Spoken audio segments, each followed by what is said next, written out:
Hello everyone. आज हम शुरू करने वाले हैं एक नया सब्जेक्ट जिसका नाम है बेसिक इलेक्ट्रिकल इंजीनियरिंग। ठीक है, बेसिक इलेक्ट्रिकल इंजीनियरिंग को हम अदर भी नेम से भी जानते हैं, जैसे कि इलेक्ट्रिकल सर्किट्स के नाम से भी जानते हैं और नेटवर्क थ्योरी के नाम से भी जानते हैं। ठीक है, तो चलिए हम बात कर लेते हैं कि इस सब्जेक्ट की इम्पोर्टेंस कितनी है हमारे लिए। ठीक है, तो देखिए, अगर आप एक इलेक्ट्रिकल इंजीनियरिंग के स्टूडेंट हो या इलेक्ट्रॉनिक्स एंड कम्युनिकेशन के हो या एक इंस्ट्रूमेंट इंजीनियरिंग के स्टूडेंट हो, तो ये सब्जेक्ट जो है आपके लिए मोस्ट इम्पॉर्टेंट है। क्यों?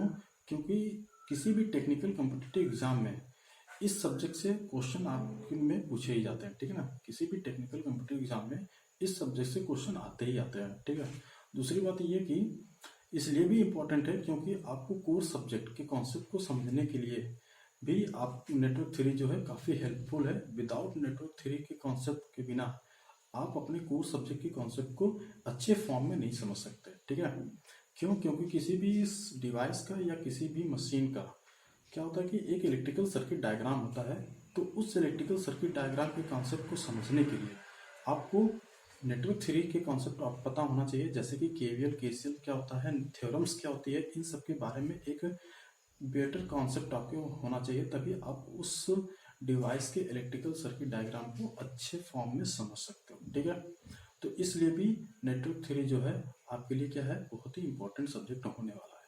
ठीक है, स्पेशली अगर बात करें हम इलेक्ट्रिकल ब्रांच के स्टूडेंट की, तो इलेक्ट्रिकल ब्रांच के स्टूडेंट के लिए भी ये जो नेटवर्क थ्योरी जो सब्जेक्ट है काफ़ी इंपॉर्टेंट होने वाला है। पहली बात ये कि किसी भी टेक्निकल कम्पिटिटिव एग्जाम में इस सब्जेक्ट से क्वेश्चन आना ही है, 100% फिक्स है। ठीक है, दूसरी बात कि इनके कोर सब्जेक्ट जो होते हैं, जैसे कि इलेक्ट्रिकल मशीन हो गया।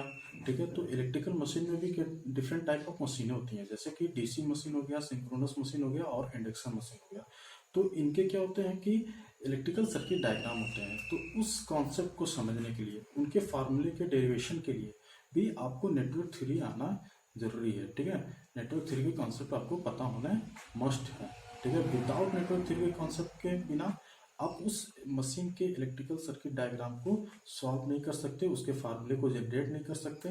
ठीक है, तो वहाँ पर भी उस कोर्स सब्जेक्ट में भी आपको नेटवर्क थ्योरी जो है काफ़ी हेल्पफुल होती है उस कोर्स सब्जेक्ट के कॉन्सेप्ट को समझने के लिए।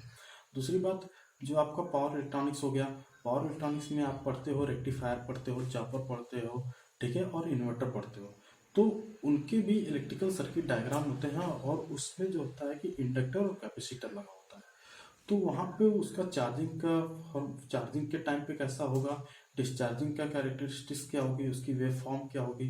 ठीक है, तो उन सबको भी समझने के लिए भी आपको नेटवर्क थ्योरी के कॉन्सेप्ट का एक अच्छा आइडिया होना चाहिए। ठीक है, विदाउट नेटवर्क थ्योरी के कॉन्सेप्ट के बिना आपको इन्वर्टर, चॉपर और रेक्टिफायर के कॉन्सेप्ट को आप अच्छे फॉर्म में, बेटर फॉर्म में नहीं समझ सकते। ठीक है, फिर उसके बाद आपका होता है कि पावर सिस्टम में भी ट्रांसमिशन लाइन होती है, और ट्रांसमिशन लाइन को हमने कई कैटेगरी में डिवाइड कर रखा है, short transmission line, medium transmission line और क्या होता है कि लॉन्ग ट्रांसमिशन लाइन। उनके पैरामीटर्स होते हैं, ABCD पैरामीटर्स होते हैं। तो वहाँ पर भी आपको क्या होगा, नेटवर्क थ्योरी क्या होते हैं कि बहुत ही इंपॉर्टेंट होने वाला है उस कॉन्सेप्ट को समझने के लिए। और भी हमारे जो कोर्स सब्जेक्ट के टॉपिक्स हैं वहाँ पर भी नेटवर्क थ्योरी जो होता है कि उन कॉन्सेप्ट को समझने के लिए भी नेटवर्क थ्योरी जो है काफ़ी हेल्पफुल होती है। ठीक है, तो कोर्स सब्जेक्ट को समझने के लिए भी, कोर्स सब्जेक्ट में अपना एक बेटर कॉन्सेप्ट बनाने के लिए भी इस सब्जेक्ट से क्वेश्चन 100% आता है। ठीक है, तो ये सब्जेक्ट बहुत ही इंपॉर्टेंट होने वाला है, और ये सब्जेक्ट जो है एक इजी सब्जेक्ट है लेकिन मोस्ट इम्पॉर्टेंट है। क्यों? क्योंकि यह कोर्स सब्जेक्ट के कॉन्सेप्ट को समझने के लिए भी काफ़ी क्या होता है, हेल्पफुल होता है। ठीक है, चलिए अब बात कर लेते हैं कि इसके सिलेबस की। तो मैंने इसके सिलेबस को 3 पार्ट में डिवाइड किया हुआ है। ठीक है, तो पहले पार्ट में हम पढ़ेंगे basic electrical engineering. Basic electrical engineering में हम देखेंगे कि कुछ बेसिक टर्मिनोलॉजी की बात करेंगे, जैसे कि करंट के कॉन्सेप्ट को समझेंगे कि करंट के कैसे फ्लो होती है। ठीक है, उस कॉन्सेप्ट को समझेंगे, और करंट फ्लो होने की कंडीशन क्या होती है उस कॉन्सेप्ट को भी हम इस टॉपिक में समझेंगे। तो पहला पॉइंट हो गया basic concept of current flow and conditions. ठीक है, फिर उसके बाद हम पढ़ेंगे कि नोड क्या होता है, ब्रांच क्या होता है, मेश क्या होता है और लूप क्या होता है। ठीक है, तो इन चीज़ों को हम इस पार्ट में पढ़ेंगे। फिर उसके बाद रेजिस्टेंस के बारे में पढ़ेंगे, ओम्स लॉ के बारे में पढ़ेंगे, नेटवर्क एंड सर्किट में क्या डिफरेंस होता है, नेटवर्क किसको बोलते हैं, सर्किट किसको कब बोला जाता है, तो उस चीज़ को यहाँ पर हम देखेंगे। फिर उसके बाद हम देखेंगे कि इंडक्टर क्या होता है और कैपेसिटर क्या होता है, इनके फार्मूले क्या होते हैं, इन सबको यहाँ पर हम डिस्कशन करेंगे। पार्ट 2 में हम देखेंगे, तो पार्ट 2 का नाम हमने दिया है नेटवर्क थ्योरी। नेटवर्क थ्योरी जो है किसी कम्पिटिटिव एग्जाम के लिए मोस्ट इंपॉर्टेंट होगा। तो नेटवर्क थ्योरी के जो टॉपिक्स है, जो हम आपको क्या क्या पढ़ना है, तो नेटवर्क थ्योरी में हम देखेंगे कि केवीएल पढ़ना है, हमें केसीएल के बारे में पढ़ना है, केवीएल कैसे यूज करते हैं, केसीएल कैसे यूज करते हैं किसी सर्किट में, इसके कॉन्सेप्ट को देखना है, ठीक है। फिर हम नेक्स्ट देखेंगे कि बेसिक इलेक्ट्रिकल एलिमेंट्स क्या होते हैं। बेसिक इलेक्ट्रिकल एलिमेंट्स में हम डिफरेंट टाइप ऑफ एलिमेंट्स की बात करेंगे, जैसे वोल्टेज सोर्स की बात करेंगे, इंडिपेंडेंट डिपेंडेंट वोल्टेज सोर्स की बात करेंगे, ठीक है। वहां पर देखेंगे उनके फिगर क्या होते हैं, ठीक। डिपेंडेंट वोल्टेज सोर्स किसे कहते हैं, करंट सोर्स क्या होता है, ठीक है। इंडिपेंडेंट क्या होता है, आइडियल वोल्टेज सोर्स की बात करेंगे वहां पर। तो वहां पे हम ढेर सारे बेसिक इलेक्ट्रिकल एलिमेंट्स की बात करेंगे वहां पर, ठीक है। फिर उसके बाद हम देखेंगे नेटवर्क थ्योरम्स की बात करेंगे। तो नेटवर्क थ्योरम्स में भी काफी थ्योरम्स है, जैसे कि थेवेनिन थ्योरम्स होता है, नॉर्टन थ्योरम्स होता है, सुपरपोजिशन थ्योरम्स होता है, मैक्सिमम पावर ट्रांसफर थ्योरम्स होता है। तो ये सब सारे जो थ्योरम्स है, हम डिफरेंट टाइप ऑफ थ्योरम्स जो है वो नेटवर्क थ्योरम्स के टॉपिक में डिस्कशन करेंगे, ठीक है। फिर उसके बाद हम देखेंगे ट्रांजिएंट एनालिसिस क्या है और स्टेडी स्टेट एनालिसिस क्या है। ट्रांजिएंट एनालिसिस और स्टेडी स्टेट एनालिसिस में हमें फर्स्ट ऑर्डर और सेकंड ऑर्डर के बारे में पढ़ना है, ठीक है। मतलब कि वहाँ पे हम देखेंगे कि एक इंडक्टर चार्जिंग टाइम पे कैसा बिहेव करता है और डिस्चार्जिंग टाइम पे क्या होता है, और स्टेडी स्टेट पे इंडक्टर और कैपेसिटर कैसे बिहेव करते हैं। तो वहाँ पे ये सारे डिस्कशन हम करेंगे, ठीक है। फिर उसके बाद हम देखेंगे कि टू पोर्ट नेटवर्क क्या होता है। टू पोर्ट नेटवर्क के क्वेश्चन को वहाँ पे हम सॉल्व करेंगे, ठीक है।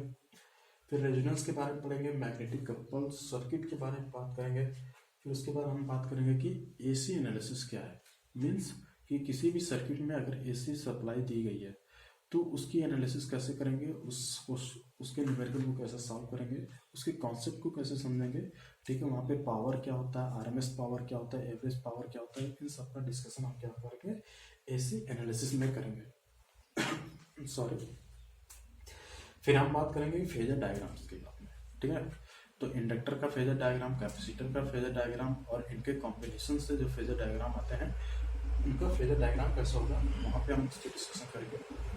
फिर उसके बाद हम बात करेंगे ग्राफ थ्योरी के बारे में, ठीक है। तो ये सारे जो टॉपिक्स हैं ये हमारे किस में आ रहे हैं, पार्ट 2 में आ रहे हैं। और पार्ट 2 का नाम क्या है हमारा, नेटवर्क थ्योरी नाम है, ठीक है। पार्ट 1 का नाम क्या था हमारा, basic electrical engineering. Basic electrical engineering में हम कुछ बेसिक कॉन्सेप्ट की बात कर रहे हैं, लेकिन पार्ट 2 में नेटवर्क थ्योरी में हम मोस्ट इंपॉर्टेंट टॉपिक्स जो है नेटवर्क थ्योरी के, उनके टॉपिक्स की बात कर रहे हैं, ठीक है। पार्ट 3 में हम क्या है कि हम बात करेंगे सम एक्स्ट्रा टॉपिक्स की बात करेंगे।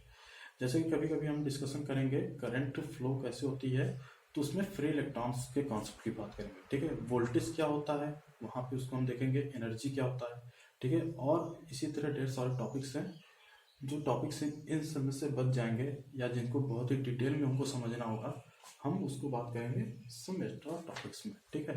तो ये हमारे पार्ट, हमने सिलेबस को 3 भाग में डिवाइड किया हुआ है, ठीक है। तो एग्जाम पॉइंट से, टेक्निकल कॉम्पिटिटिव एग्जाम के पॉइंट से जो हमारा पार्ट 2 है वो मोस्ट इंपॉर्टेंट है। पार्ट 2 क्या है हमारा, मोस्ट इंपॉर्टेंट है, ठीक है। लेकिन पार्ट 2 को समझने के लिए आपको पार्ट 1 के कॉन्सेप्ट पता होने चाहिए, ठीक है। विदाउट पार्ट 1 के कॉन्सेप्ट के बिना आप पार्ट 2 के कॉन्सेप्ट को बेटर फॉर्म में आप नहीं समझ सकते, ठीक है। जब तक आपको मेश क्या होता है, ब्रांच क्या होता है, नोड क्या होता है, लूप क्या होता है, तब तक आप इस केवीएल केसीएल के इक्वेशन को आप लगा नहीं सकते, ठीक है। उसमें इस पार्ट 2 के कॉन्सेप्ट को आप समझ नहीं सकते, ठीक। नेटवर्क क्या होता है, सर्किट क्या होता है, इंडक्टर के बारे में जब तक आप नहीं जाने रहोगे तब तक आप पार्ट 2 के में ट्रांजिएंट के बारे में भी आप अच्छे फॉर्म में नहीं समझ सकते, ठीक है। तो पार्ट 1 मोस्ट इंपॉर्टेंट है पार्ट 2 को समझने के लिए, लेकिन टेक्निकल कॉम्पिटिटिव एग्जाम में के लिए अगर बात करें तो पार्ट 2 जो है वो मोस्ट इंपॉर्टेंट है।